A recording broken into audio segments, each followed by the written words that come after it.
Thank you for tuning in to Season 1, Episode 4 of the Placeholder podcast, where Dan and I do a fight companion, providing our commentary on the Billy Joe Saunders and Canelo Alvarez fight.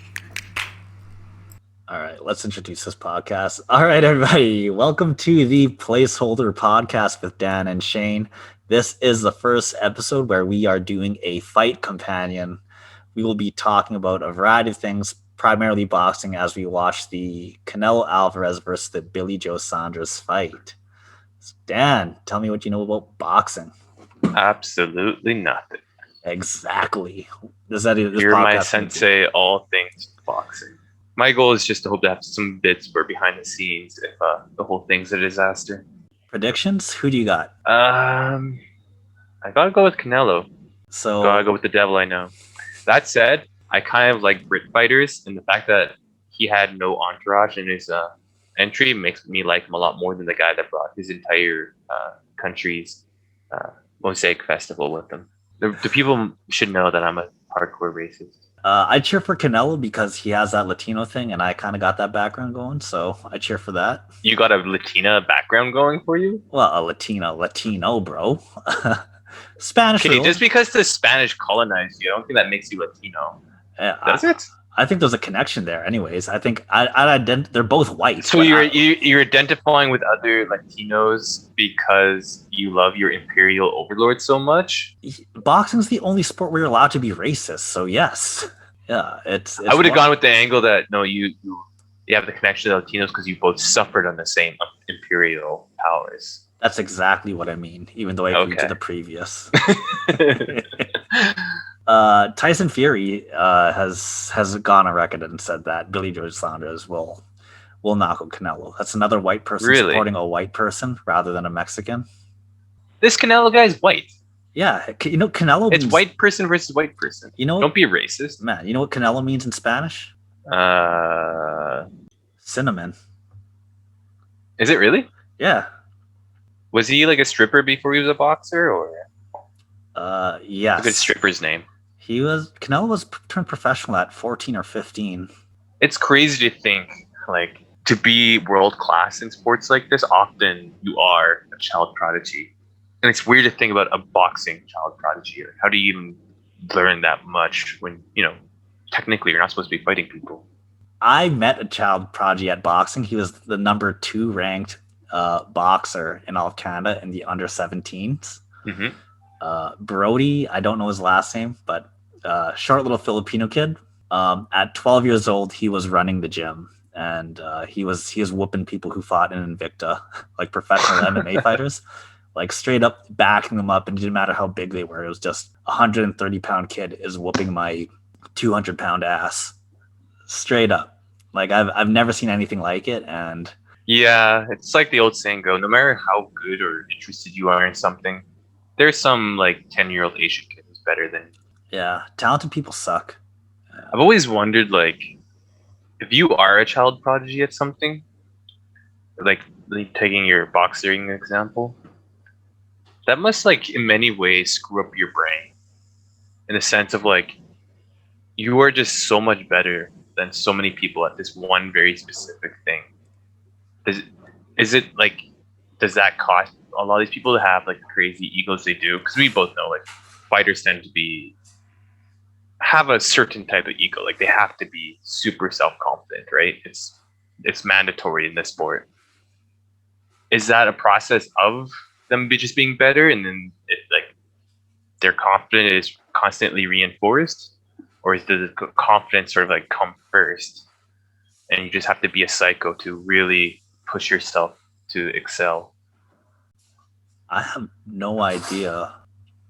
Who do you got winning this fight so far? I think it's pretty even still. I don't think anyone's really jumped ahead. I like the British guy's movement more, I would say.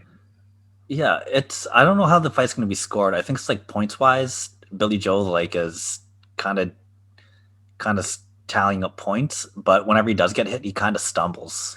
Right. I feel like this already is having the same trajectory as the Triple G fight.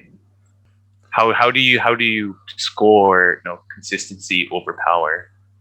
It's very abstract, open to interpretation. Mhm. I'm always triggered in boxing how close their feet are to each other. Like they're always stepping on each other's toes. It's a completely different range of fighting.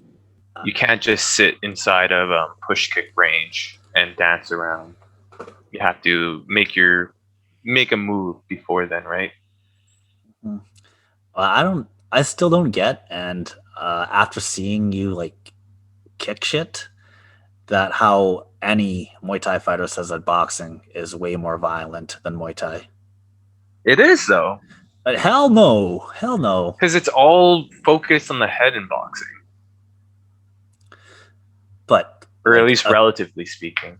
a kick is so much more traumatic to to even Yeah, see or to witness, let alone absorb. I mean, yes, like a head kick is going to knock you out probably harder, but head kicks are also much more rare.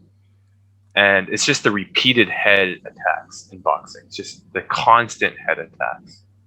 It builds up more time. I bet you know, fight two fighters of equal fights, boxer versus Muay Thai. I bet you the boxer has way more brain damage. The real like monstrosity of Muay Thai is just how consistently they fight, like once a month for years, sometimes even more often.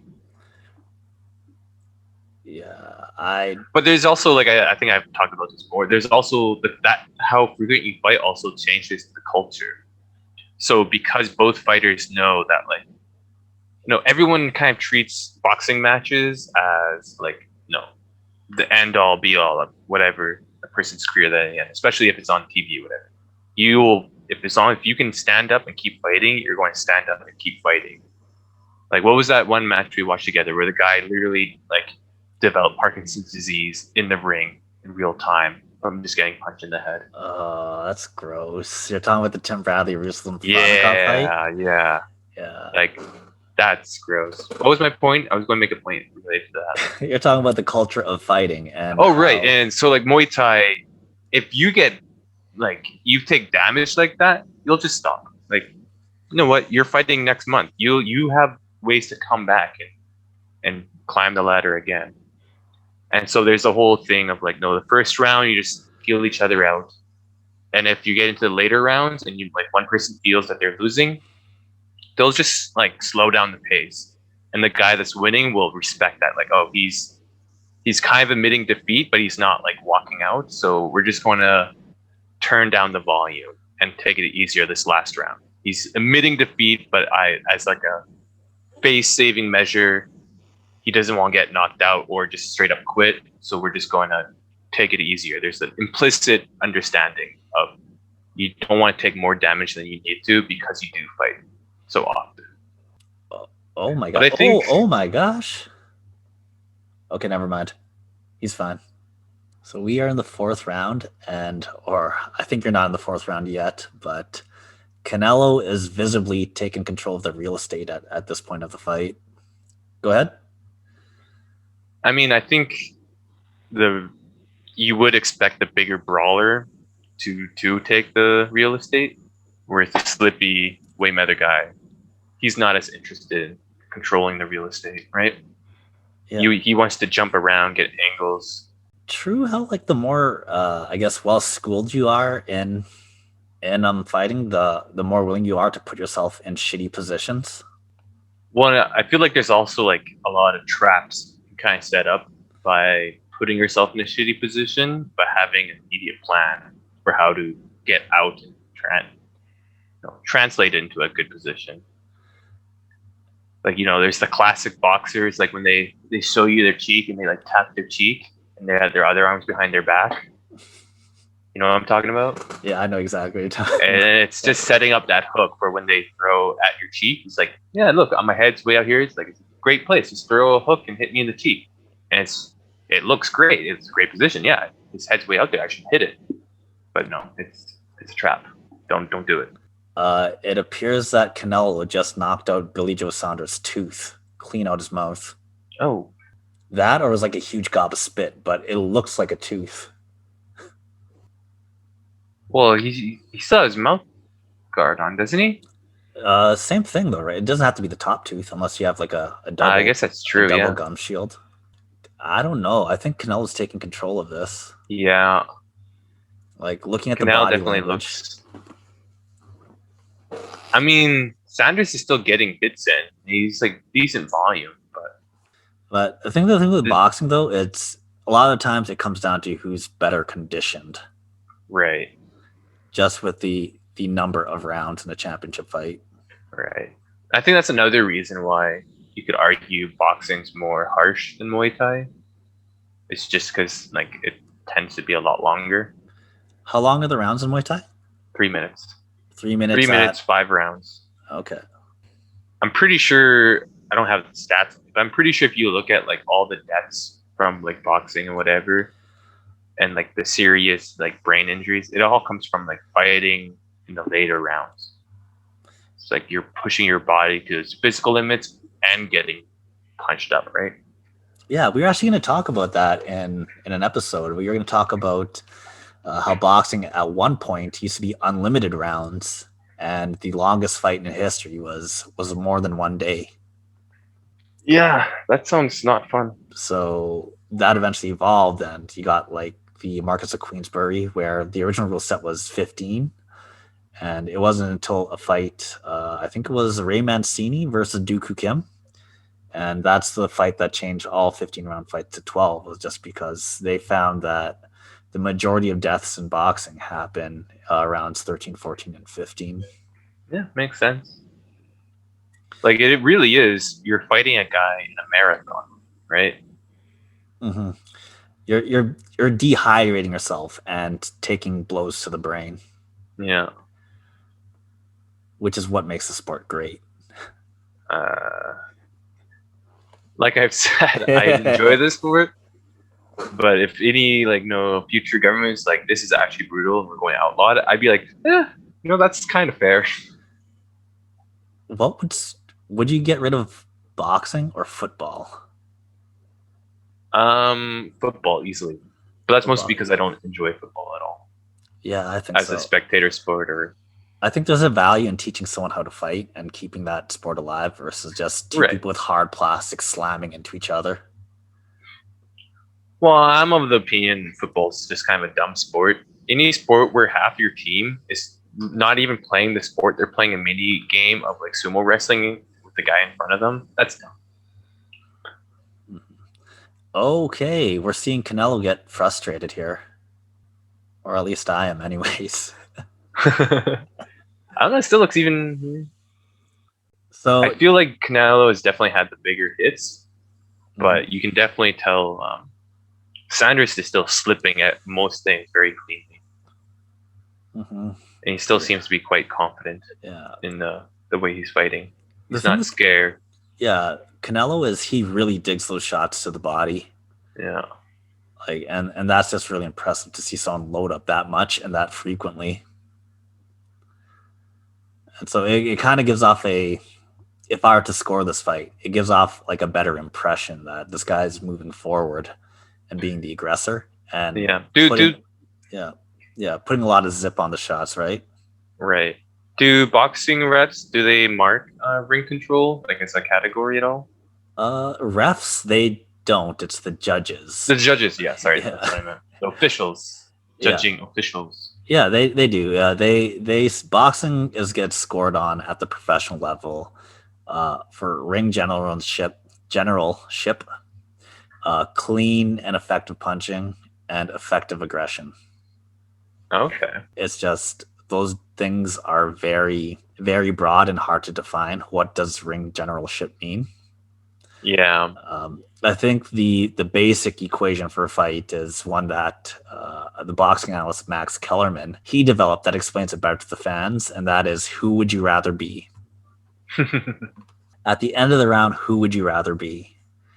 And that is typically the better way to score the fight. Right. Just because it kind of balances out. If you look at the fight that we watched together, the Human Concussion, Tim Bradley versus Ruslan Provodnikov, Tim Bradley checked off more boxes on ring generalship, effective aggression, clean punching. But who would you rather be?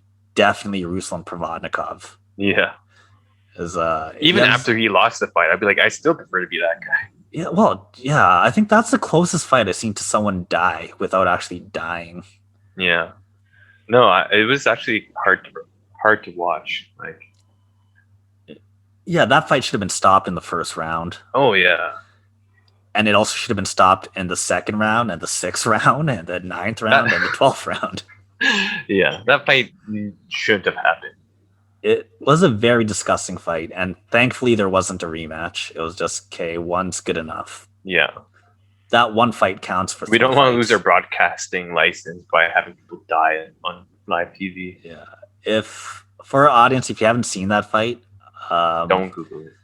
Yeah, at your own discretion, like, please be advised. If you want to see one of the most brutal boxing matches you'll ever see, watch Tim Bradley versus Ruslan Provodnikov. And we talk about how it's disgusting the beating that Tim Bradley took, but the fight was so violent that they threatened to stop the fight because Ruslan was not protecting himself. Right. What's more brutal in your opinion, that fight or the leg kick fight? What makes you cringe more? The leg kick fight makes me cringe more, but logically, I think it's that Bradley fight's probably the more violent of the two. I would say the Tim Bradley makes me cringe more. Well, it's a close match between those two. Yeah, I think I remember I was obsessed with that fight for a week, and like I invited you over, and I was like, "Hey, you need to. If you haven't seen this fight, you need to see this." The leg kick fight or the Tim Bradley? The Tim Bradley fight. Yeah. You told me you watched it like 3 times, like in a single day or something like that. But still, that's probably one of the most disgusting MMA, boxing, kickboxing, any kind of fight you see. That's probably one of the more disgusting ones. Yeah, no, that was gross. Like, just the way. What's a more impressive comeback?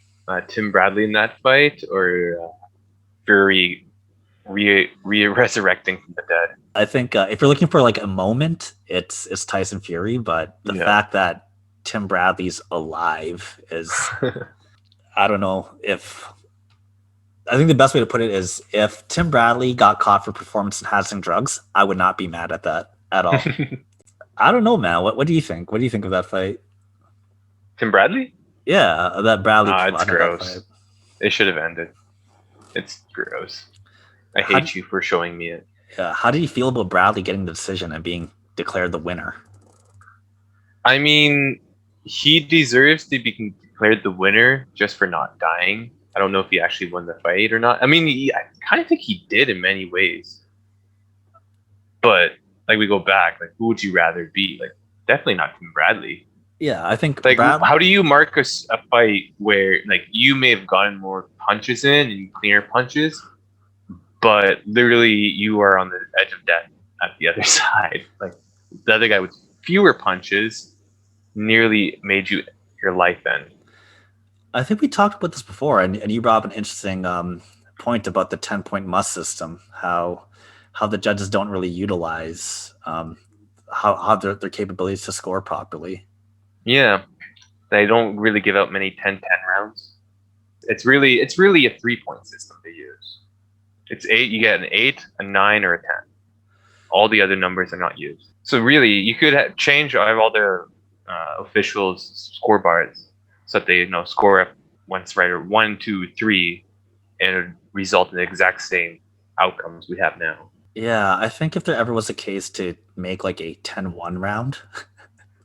Yeah. Provodnikov Bradley. That's I don't care how well you boxed after.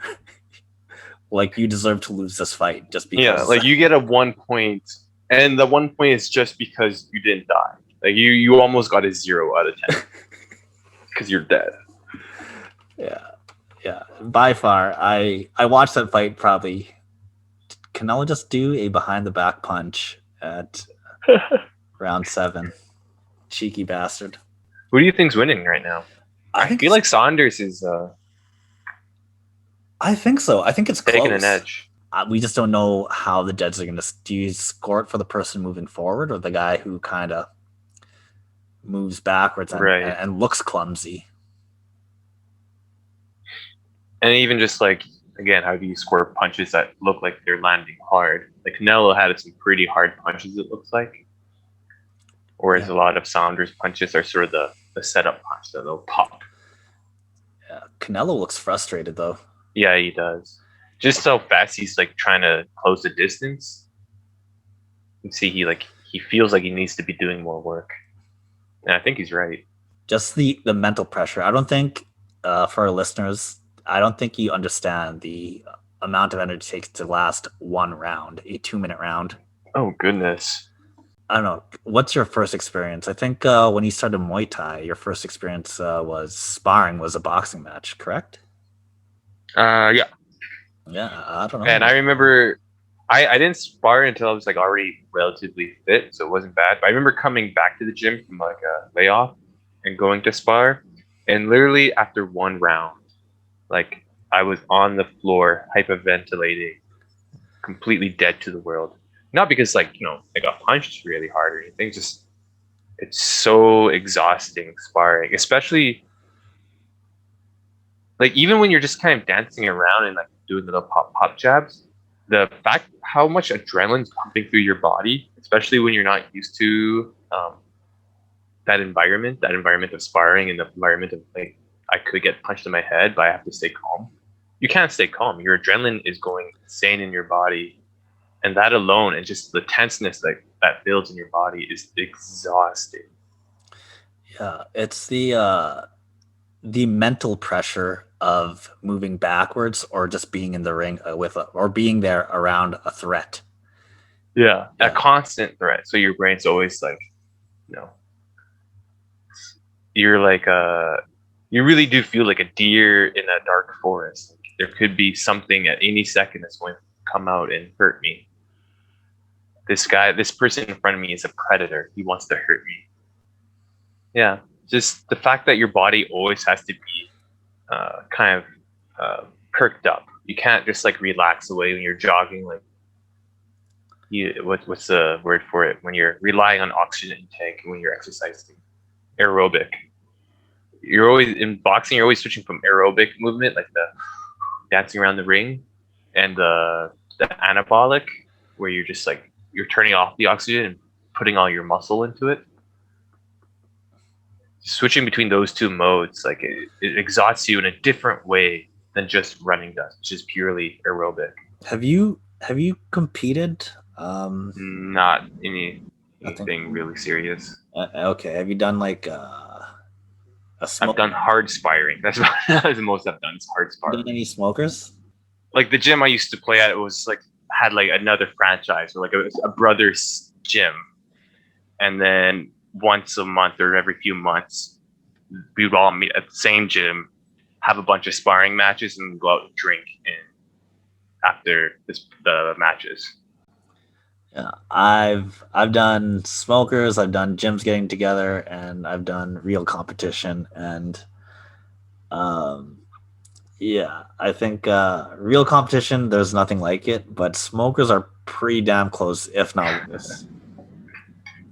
Because I'll just say my experience with like the hard sparring or the gym competitions, that was enough to convince me. Like, yeah, I don't really want to do a real competition.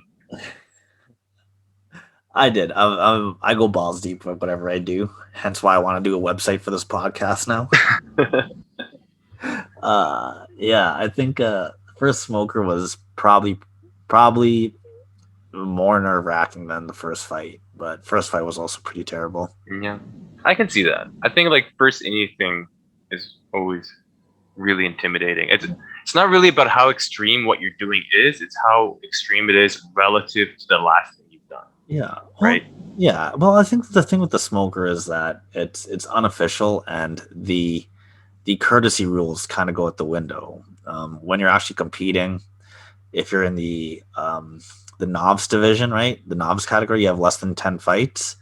Mm-hmm. You know, everyone in that group has less than 10 fights. But when you go into the smoker, I could be on fight 1 and you could be on fight 300. But you get that in smokers, and that's why I quit, was because I got knocked out in smokers and then I got knocked out in sparring. Doesn't sound fun. Okay, we're in the 8th round of Canelo versus Billy Joe Saunders. So unofficial judges scoring this fight on the zone have Billy Joe Saunders ahead. By like 2 rounds, was it? Yeah, I think so. So one I think that's has. reasonable. Oh, did they stop the fight? Canelo's on the shoulders. They stopped the fight. Oh, they stopped the fight because of the cut? I don't know. I have my volume down. It looks like his eye is pretty swollen. Oh no, he can open it. I don't have any volume in mine. He could not get up from the stool. Wow. It's because of the eye. Dang. I thought that Canelo was, he did much better, but I thought that fight was razor thin. Yeah, me too. That's a shocking ending. But yeah, it does look like it's swollen pretty shut. But still. That fight was up for grabs. Yeah, this is one of the kind of crappy things about boxing and Muay Thai is like the cuts really can completely change a fight, and it's not really that like you fought worse, whatever. It's just they got an unlucky shot that ends the fight. So Canelo has how many belts on him now that he beat Billy Joe Saunders? I don't know. That sounds like knowledge you should know. He's up there. Who's considered P4P in the boxing world right now? It's either Canelo or Terrence Crawford. Crawford, really? Mm-hmm. I'm guessing. Has Lomachenko fought since his last loss? Since against Teofimo Lopez? No, he has not. But I think that isn't it if you beat Tiger Woods, you become Tiger Woods? Kind of like the Highlander deal? Yeah, to a certain degree, but like you kind of have to go on and prove yourself against other opponents as champion too. And we talked about this before. Like, there's levels to this shit. Yeah. You won't understand the example, but take StarCraft. So StarCraft, it works the same as chess in that like you have in chess they call it ELO. This is like this ranking that you get. So if you're facing someone who has had a higher ELO than you, you can steal their points and gain them for yourself. The higher score the person you're playing against relative to your score, the more points you will get if you win, and the less points you will lose if you lose. Does that make sense? A little bit, yeah. So basically, like if rank number 10 guy beats rank number 2 guy, he'll jump up to like rank number 4. But if rank number 10 guy beats rank number 9 guy, he'll just jump up to rank number 9. Okay, right? I got you. Yeah. Right. So in StarCraft, we have different leagues: bronze, silver, gold, platinum, diamond, and then masters, which is like same as chess: masters, grandmaster. 50% of the StarCraft population is gold and below. So technically speaking, if you're a diamond, you're top 20% of the population in StarCraft. If you're masters, you're around top 7%. Talk to anyone in diamond, and they will immediately tell you, I'm absolute dog shit at this game. Which sounds stupid, right? Like, oh, you're in the top 20% of everybody that plays StarCraft. That's really good. But the reason why everyone in diamond will say they're dog shit is because they understand how good a Masters player is relative to them. They understand a Masters player going from diamond to Masters, that's a bigger leap than going from like bronze to gold. So like one league up from diamond to masters is significantly bigger than jumping all the way from 0 to 50.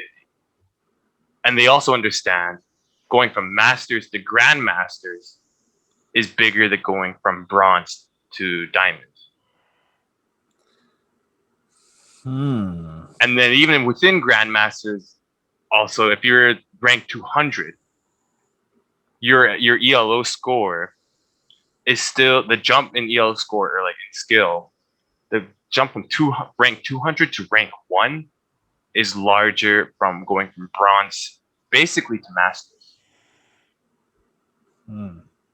So like the further you get along the standard distribution curve, like the bigger each jump gets.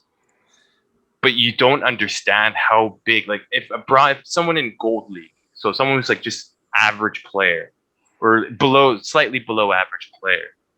If they watch a Master League player or a Diamond League player versus a GM player, they can't really tell the difference. They don't see everything that's going on. Whereas a Diamond player can. And then a Masters player absolutely can. And they see all the little things that go, oh my God, what that person just did was so fucking good. And a bronze player would be like, wouldn't even notice it. Hickson Gracie calls has a concept called invisible jujitsu, and he's like, the best jujitsu that you'll see is stuff that you don't see. Yeah, that makes sense to me. Yeah, it's what is not noticeable to the human eye. Like you're talking about, like the smallest micro adjustments of the micro. Yeah, that's where the game's being played at the highest level. And same thing in StarCraft. Like a lot of strategies, the absolute best players do would not necessarily work in, say, like the leagues I play, because they'll be doing something like, "Oh, I'm showing you this tiny little piece of information, and I know that you're going to see this and notice it, and you're going to think something very specific, and you're going to change your play style in a very specific way. But because I purposely showed you this, I'm now going to counter what I know you're going to do to counter what you think you saw, right?" Yeah, I think that works 100% at like a super pro level. In a Diamond League game, that tiny little thing is meaningless. It doesn't mean anything. You can't read into it the way you can a pro, because it's way above their level of understanding, their way of playing. You remember Guillermo Rigondeaux fight versus Vasyl Lomachenko? I think so. It's the Manny Nomas? Yeah, Nomas. Yeah. Or Manny Pacquiao versus Floyd Mayweather. I think that was I remember that one. Yeah, the highest level of boxing is very boring boxing. Yeah. It's people like being like really twitchy and not knowing what to do, and like just I'm gonna go in, clinch. The thing is, like, even though both me and you understand a decent amount of fighting, I bet you every one of those twitches like kind of meant something very specific that we just don't understand. Mayweather tells a story about how in-depth boxing goes, is that he likes to jab to the body and like really stick that in. Based off the sound you make when that jab lands determines how he fights that fight. Wait, say that again? The way the sound is when he jabs? Yeah. So the sound of the jab landing and the guy's reaction. So he goes, ugh, or he plays it off, or if it makes like a solid thud, based off that sound that happens. The sounds that happen when he lands the first jab to the body determines how he fights the rest of the fight. Interesting. And I bet you, like, a lot of these things, even the pros aren't necessarily like cognizant of. Like, there's a famous, it's an example I've read in more than one psychology textbook, so I'm sure it's somewhat famous. But there's an example of a race car driver who, without seeing something, did something in the moment. I think he turned a specific way to avoid an accident, and he did it without being able to see what was happening. And what all it was he unconsciously was aware of where the audience was looking. They weren't looking at him. Everyone was like looking in the same direction, and that like triggered something in his brain to react a certain way. That he knew something was up, something would happen like right but behind him. At the highest level, I'm sure there's so much of that. Like these pros who have done things thousands of times over and over and over again. There's so much knowledge just built into their subconscious, basically, that they couldn't even explain why they do the certain things they do. It's just their brain is making the connections for them on unconscious level. Mm-hmm. Oh, this is the punch that did it. I'm just watching it now. That's a solid punch to the head. It was that uppercut. That was like, I think a lot earlier in the fight. Dang. Turns out, the reason why they stopped the fight, Billy Joe Saunders shattered his orbital bone. Oh, shit. It was competitive. I always feel like rematches are kind of dependent on what the top scene looks like at that time. Yeah. Like if there's another contender in the wing who's like has a good case to get a shot, no, move on to the next guy. And then if that guy loses, then you can talk about rematches. So who do you want to see next fight? Boxing or Boxing, MMA, Muay Thai? I haven't really been keeping up with any contact sports. The last thing I was kind of interested is your Rose girl fought a Chinese girl. Yeah, did you see that fight? No, I didn't. But I learned the result and I was kind of sad because I was definitely cheering for the Chinese girl. She did like a weird, I don't know. I also don't know anything about Muay Thai, but it looked like the Taekwondo turning kick, like a turning snap kick, but it was with the shin. Yeah, no, that's common. Yeah, question mark kick. Yeah, she snuck it through the guard, so the girl was like fighting like this, and it came like in between the hands, and it. Oh, it came up in between. Yeah, so it wasn't like that's interesting. Yeah, it wasn't round. It didn't like wrap around. Yeah, no. Normally you flip it over the guard, not up in through the middle. Yeah, it went through the middle, and I was like, oh, that's. Yeah, it was a turning, snapping Muay Thai kick. I'm not quite sure what it question mark kick, I guess, but yeah. It's like you're stepping in for a roundhouse, but or for a push kick, and then you're flicking it over. Is that a Rose girl in the same weight class or close to the same weight class as Nunez? Yes. Are they close? Or I don't know. I don't think so. Love to see those two fight. Because Nunez, I think, is already champion in two weight categories. Yeah, but at that body frame, like. So wait, Amanda is bantamweight, featherweight. What's the weight? Because the weight classes are wrong in the UFC, right? They use different names. A welterweight in UFC is like what, 190 pounds, whereas a welterweight in boxing is 147. It's like I'm trying to figure out what's the crazy girl's name. Rose Namajunas. The I don't know. I don't think she's attractive, but the karate hottie, the Vietnamese girl, she fought a couple days ago. No, I never actually realized she was even Asian, but she is of Caucasian and Thai descent. Thai, okay. So you're racist and you thought Vietnamese was Thai. Oh, dang. And how can you not tell that she's not Asian? What the hell? I don't know. I'm looking at pictures now. She's clearly. Hats off for you. I don't know. It didn't really cross my mind. Colorblind. What's your thoughts on the hyphen? My thoughts are exactly what I told you and V. Was just that someone asked me one day, and I was like, I've never given consideration for that in my life. But you basically told me that I'm not Asian enough for you or not Canadian enough for you.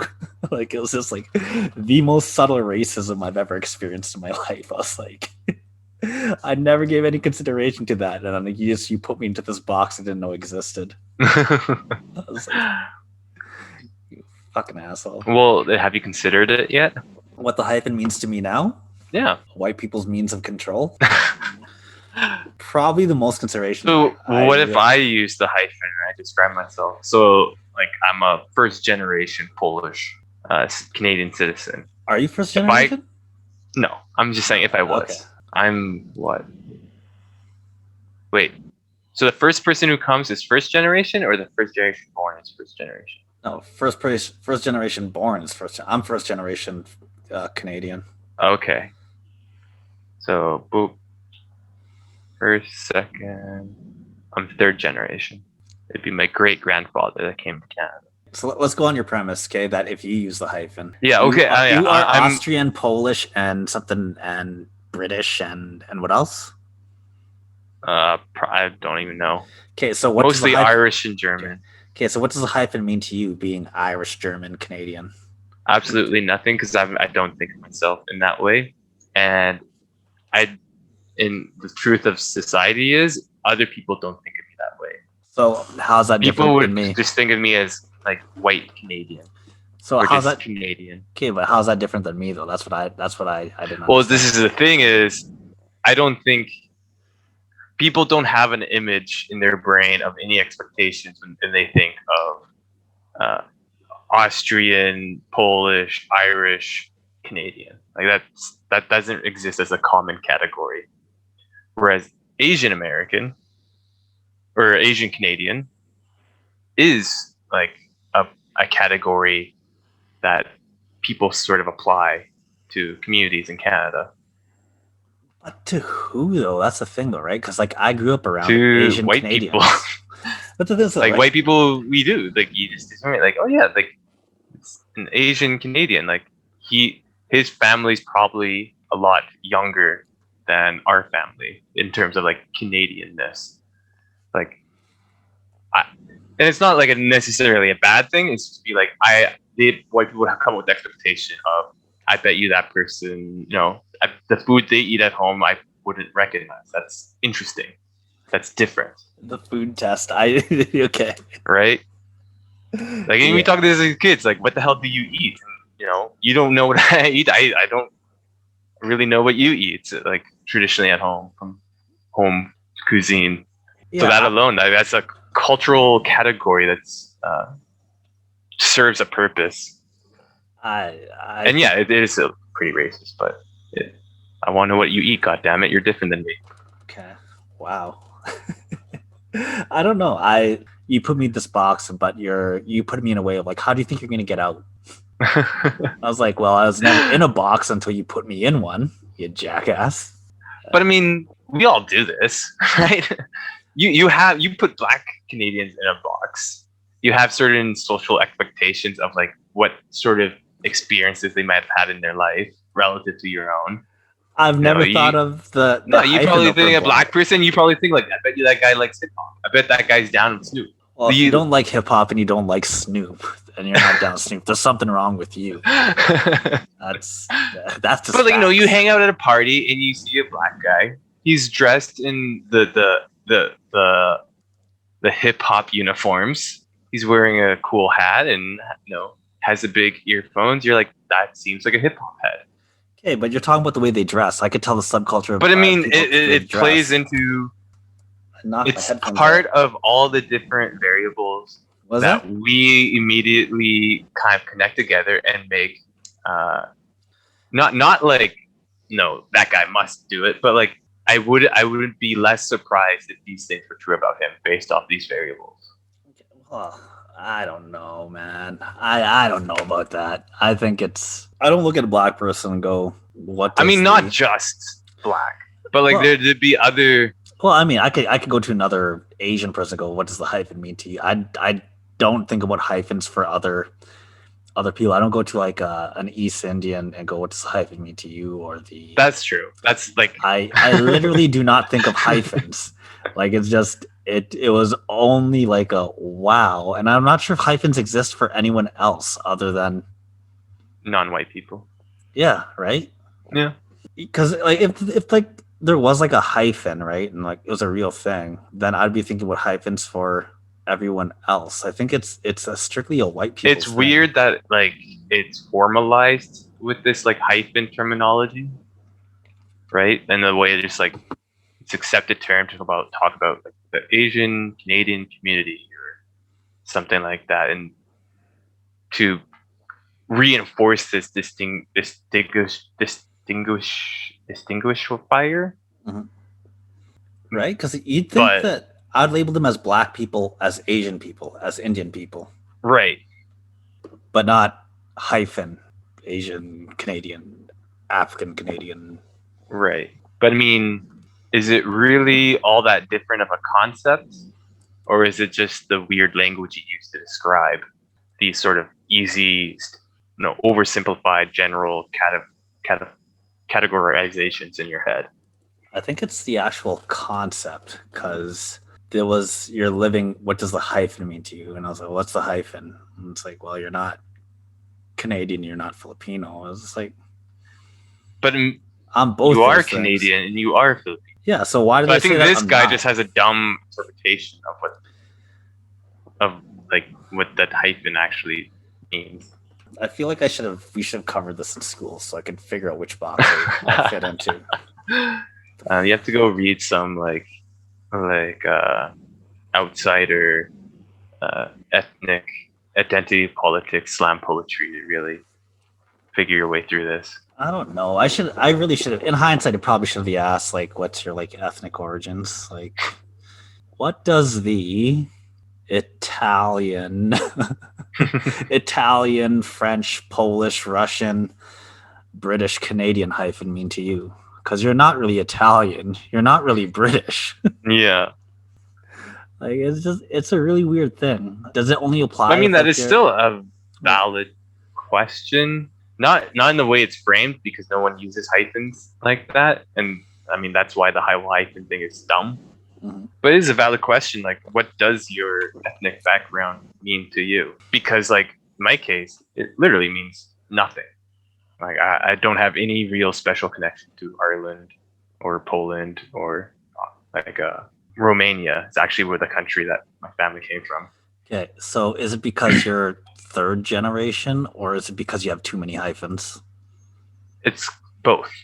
It's both third generation. Well, I mean, the main thing is I just don't have connection to it. So I don't actually identify as that. I don't think about it in those terms. And I can't.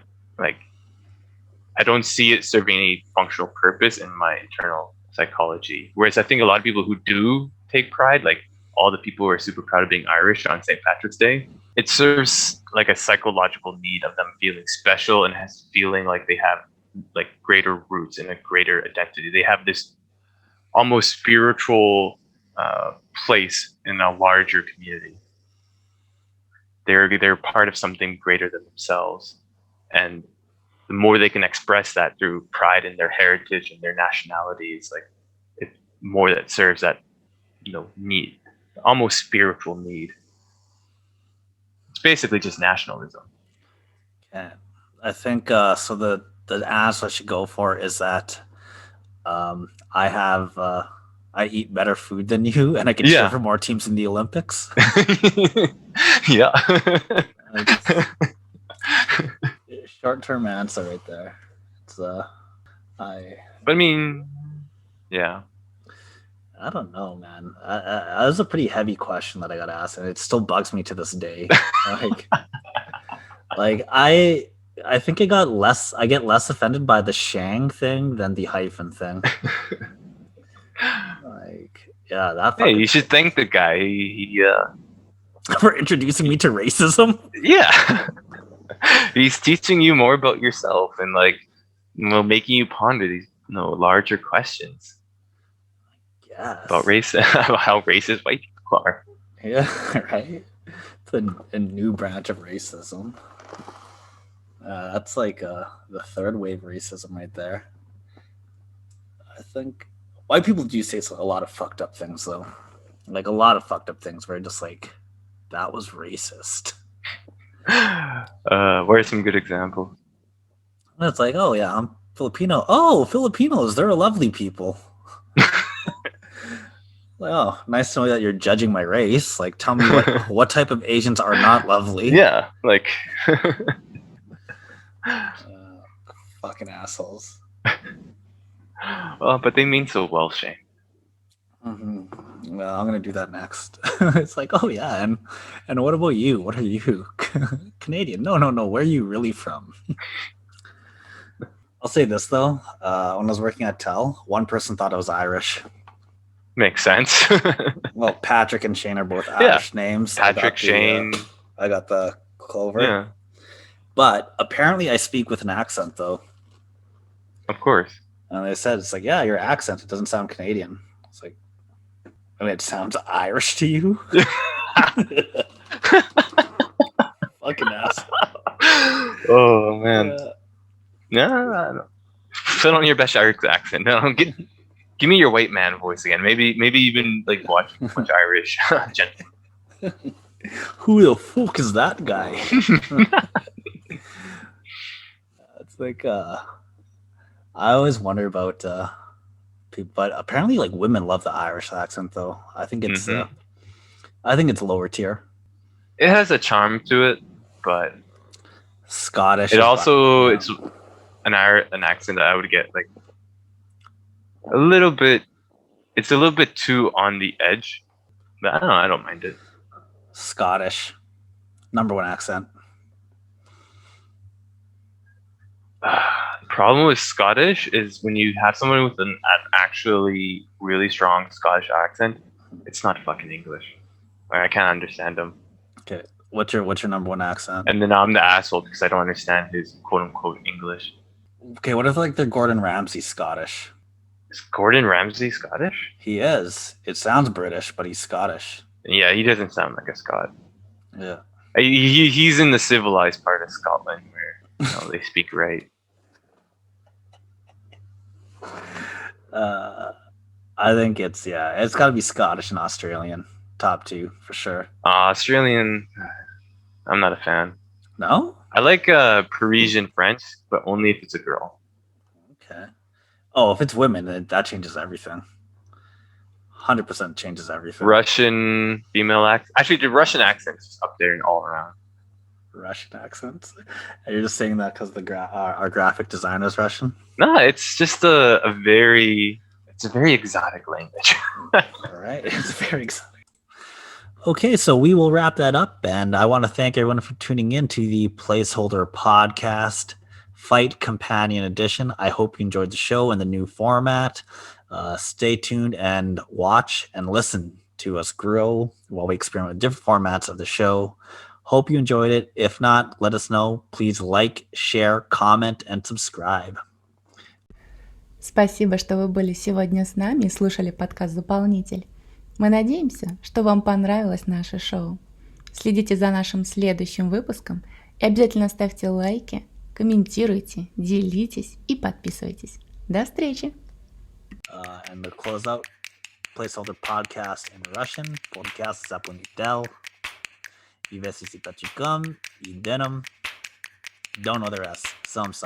Peace.